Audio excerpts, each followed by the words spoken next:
subsidi kendaraan listrik juga sebenarnya ini menurut pandangan Anda berdua dapat berpotensi menyebabkan juga masalah-masalah lain ya sebenarnya? Mbak Zafira, saya ingin Mhm, meluruskan ya. mhm, Jadi yang dibicarakan subsidi, sebetulnya bukan subsidi.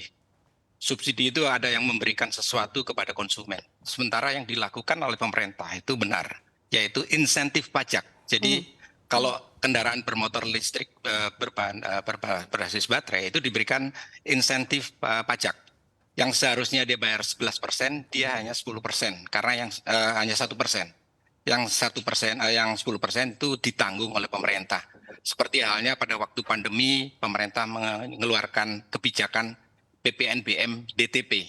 Itu bukan subsidi tapi adalah insentif di mana kemudian itu mampu membangkitkan industri yang terpuruk karena pandemi. Jadi saya ingin terus menggunakan istilah insentif. Nah, memang di negara-negara lain itu ada yang memberikan subsidi. Nah, itu seperti di Cina itu memberikan insentif subsidi kepada penggunanya. mhm, Jadi kondisinya seperti itu. Nah, kalau dilihat tadi, kita memang harus mengarah ke sana. Kalau dikatakan bahwa ini nanti menambah kemacetan dan sebagainya, mhm, itu masih agak jauh. Karena kita tren dunia itu mengarah kepada net zero emission. Nah, kita bilang net zero ya, bukan zero emission. Kalau zero emission nggak ada kegiatan nantinya. Nah, ini net zero emission artinya ini ada yang emisinya tinggi, itu diusahakan untuk diturunkan dan dikompensasi dengan sesuatu yang baru. Nah, electric vehicles yang berbasis baterai, itu kendaraannya memang tidak mengeluarkan emisi. Tapi sumber listriknya yang tadi disebut dari PLTU yang menggunakan batu bara, memang masih menggunakan bahan bakar batu bara. Dan ini yang sedang diarahkan, yang disebutkan tadi ada transisi energi ya. Dan Indonesia punya kesempatan untuk memanfaatkan sumber daya yang terbarukan. Kita punya sungai yang ribuan banyaknya, dan mhm. itu bisa dimanfaatkan untuk membangkitkan PLTA, pusat listrik tenaga air, dan listrik yang dihasilkan di seluruh Indonesia itu akan terkoneksi dan itu bisa digunakan di seluruh Indonesia untuk misalnya charging kendaraan listrik misalnya kan.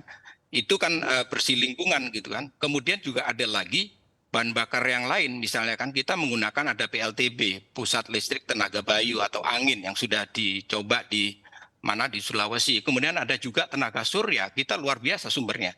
Jadi sumber-sumber tadi bisa dimanfaatkan.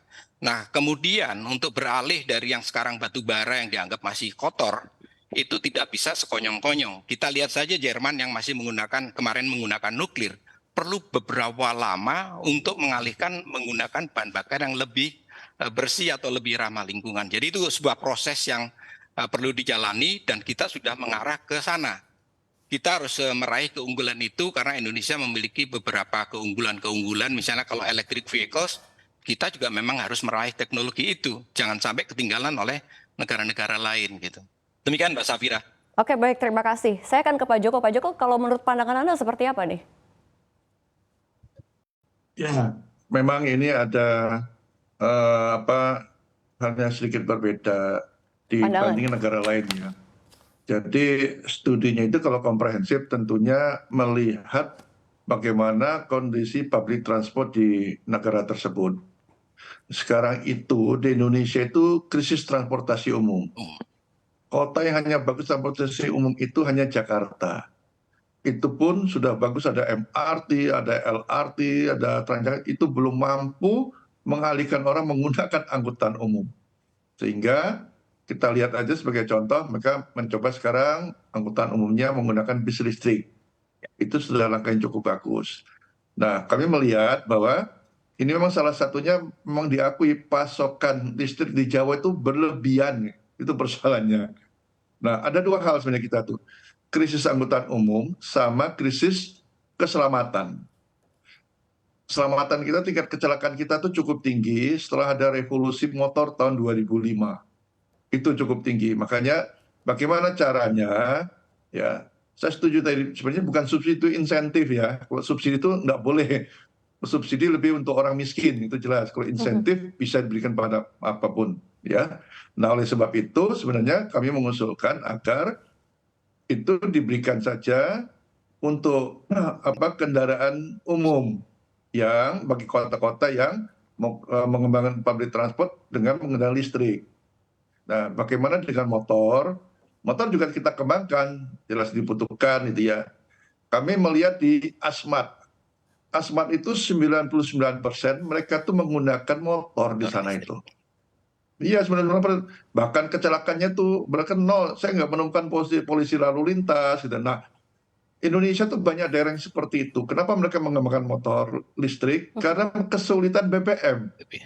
Nah, jadi dengan BBM yang seadanya mereka menggunakan itu lebih hemat lah ketimbang BBM yang kita bawa dengan pesawat atau kapal kan mahal ya.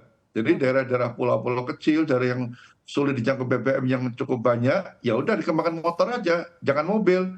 Karena kalau motor nggak perlu SPKLU, cukup di rumah tangga sudah bisa dia. Nah, itu, jadi motor tetap kita butuhkan, bukannya tidak. Saya setuju itu ya. Tapi kalau di perkotaan, lebih kita kembangkan ada public transport menggunakan kendaraan listrik. Nah, untuk antar kota mungkin Indonesia agak berat. Karena kami November itu ikut tur kendaraan listrik dari Jakarta ke Bali. Kita coba lihat ya. Memang cukup bagus juga, tapi kalau antar kota kita belum siap. Tetapi kalau untuk perkotaan sudah siap. Contohnya di Jakarta ada taksi itu pakai listrik sejak 2018. Bisa sampai sekarang, asalkan dia masih perkotaan ya, Jabodetabek. Bisa itu seperti itu. Nah, itu yang kami lihat seperti itu, karena di dunia ini hanya 4 negara yang mengembangkan motor itu. Yang besar ya, itu China, Indonesia, Thailand, Malaysia. dan Vietnam. Vietnam.